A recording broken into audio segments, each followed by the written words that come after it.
Kami dari kelompok 1 akan mempresentasikan mengenai topik kami, yaitu Shortest Path Routing. Kelompok kami terdiri atas Kansa Ariela, Leon Davin, dan Yusuf Helmi. Paket switch network adalah sistem yang berubah secara dinamis yang mengantarkan paket data ke tujuannya melalui saluran komunikasi yang saling terhubung. Dengan status yang selalu berubah, ini menuntut adanya metode yang efisien dan tanggap akan perubahan tersebut dalam menentukan rute pada jaringan. Route generation dan selection algorithm secara umum ada dua. Pertama yaitu optimal routing algorithm yang menentukan lalu lintas jaringan untuk meminimalisir biaya keseluruhan jaringan. Algoritma ini umumnya menghasilkan rute dengan beberapa jalur. Yang kedua yaitu shortest path algorithm yang menentukan biaya minimal dari sumber dan tujuan tertentu. Algoritma ini umumnya menghasilkan satu jalur.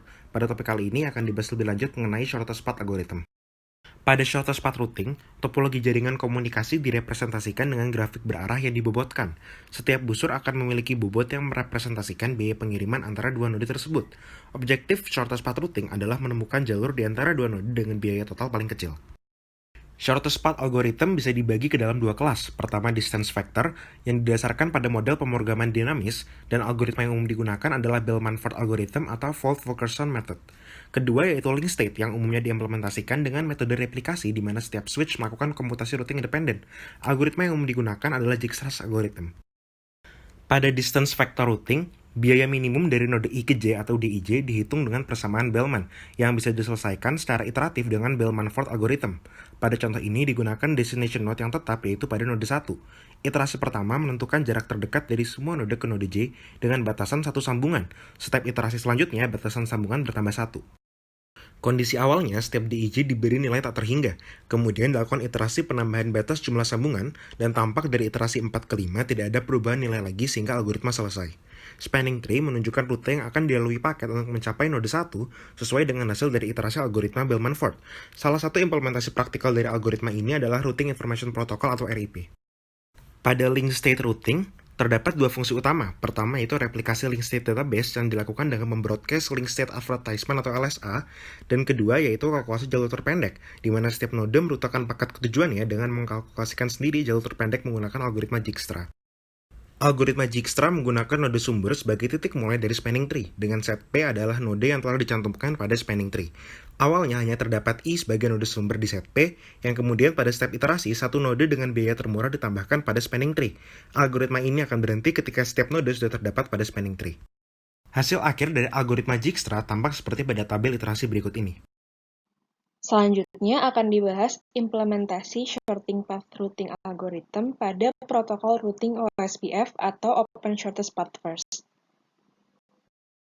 Open Shortest Path First atau OSPF merupakan protokol routing link state yang termasuk ke dalam kategori Interior Gateway Protocol atau IGP, yang mana OSPF ini digunakan pada router-router yang berada dalam satu autonomous system, sehingga OSPF hanya dapat bekerja dalam jaringan internal suatu organisasi atau perusahaan, atau bisa kita sebut LAN atau Large Area Network.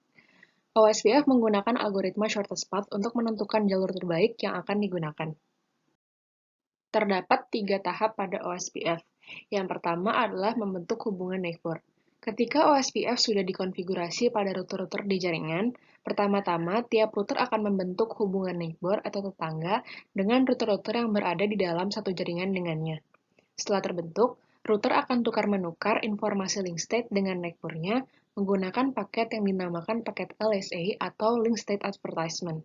Paket LSA tersebut atau informasi link state tersebut berisi tentang informasi soal subnet, router, dan informasi lainnya tentang jaringan. Dari informasi-informasi yang telah dipertukarkan tersebut, router akan membuat sebuah peta topologi dari semua path atau jalur yang tersedia di jaringan itu. Lalu informasi itu disimpan di database topologinya atau yang biasa disebut dengan Link State Database atau LSDB. Berdasarkan informasi-informasi yang didapat tersebut, ke tahap 3, tiap-tiap router akan memilih rute terbaik untuk ditambahkan ke routing table menggunakan algoritma shortest path. Algoritma shortest path pada OSPF akan memilih rute yang memiliki cost atau biaya yang paling rendah. Cost pada OSPF sendiri didasarkan pada bandwidth-nya. Rumusnya dapat dilihat pada layar, yaitu reference bandwidth dibagi interface bandwidth. Nah, lalu cost yang umum digunakan dapat dilihat pada tabel di layar. Ada serial, Ethernet, dan fast Ethernet yang memiliki cost 64, 10, dan 1. Untuk lebih jelasnya akan saya jelaskan pada skenario ini. Terdapat 5 router, di mana router 1, yaitu R1, ingin menambahkan jalur untuk ke 10.0.0.0 ke dalam routing table-nya. Ada 3 opsi jalur bagi router 1 untuk sampai ke sana. Bisa melalui router 4, router 2, atau router 5. Untuk menentukan jalur mana yang akan diambil, dilakukan perhitungan sederhana untuk menghitung kos pada tiap jalur. Yang pertama adalah jalur yang melalui R4. Link pertama memiliki bandwidth sebesar 1554 kilobits per second. Link kedua juga sama, dan link terakhir sebesar 10 megabits per second. Berarti cost-nya adalah 64 ditambah 64 ditambah 10. Jadi total cost untuk rute ini adalah 138. Selanjutnya, router 2. Link pertama mempunyai bandwidth sebesar 10 megabits per second, dan link kedua dan ketiga juga sama. Jadi total cost-nya adalah 30. Yang terakhir yaitu jalur yang melewati router 5. Link pertama memiliki bandwidth sebesar 100 megabits per second, dan link kedua juga sama. Jadi total cost-nya adalah 1 ditambah 1 tambah 10, yaitu 12. Karena jalur dengan cost paling rendah adalah jalur yang terbaik, R1 atau router 1 akan memilih jalur yang melewati router 5 untuk sampai ke 10.0.0. Jalur ini selanjutnya akan ditambahkan ke routing table R1. Selanjutnya, akan dilanjutkan dengan contoh implementasi kedua dari algoritma shortest path routing. Perlu diingat bahwa algoritma shortest path routing tidaklah hanya digunakan untuk melakukan konfigurasi pengiriman email seperti dengan protokol OSPF, namun juga dapat diterapkan dalam aplikasi-aplikasi map untuk menentukan rute perjalanan terbaik, seperti Google Maps, Waze, Gojek, dan sebagainya. Pada contoh kali ini, kita akan melihat Google Maps. Namun, apa sih fitur Google Maps yang menerapkan algoritma shortest path routing? Terdapat 3 fitur yang berhubungan langsung dengan algoritma shortest path routing, yaitu pertama adalah fitur show route. Fitur ini menunjukkan rute terdekat dari sebuah titik A ke titik B sesuai dengan pilihan pengguna. Lalu, terdapat fitur add stop di mana pengguna dapat menambahkan perjalanan yang akan dilakukan. Dan terakhir adalah fitur switch stop di mana pengguna dapat menukar urutan pemberhentian dalam perjalanan yang akan dilakukan. Untuk memudahkan penggambaran, titik yang dipilih oleh pengguna dapat dibayangkan sebagai nodes, sedangkan jalur-jalur yang terhubung. Berikut adalah contoh pertama di mana Google Maps menunjukkan adanya 2 rute terbaik dari titik A, yaitu lokasi saya sekarang, dan titik B, yaitu Galeri Musik Indonesia. Google Maps pun menunjukkan adanya 2 rute yang disarankan. Rute pertama menunjukkan jarak 6,5 km dengan waktu perkiraan perjalanan 19 menit. Nah, menunjukkan bahwa jarak adalah 5,9 km dengan waktu perkiraan perjalanan sebesar 21 menit. Dengan begitu, dapat disimpulkan bahwa Google Maps melakukan perhitungan biaya dari segi waktu dan jarak.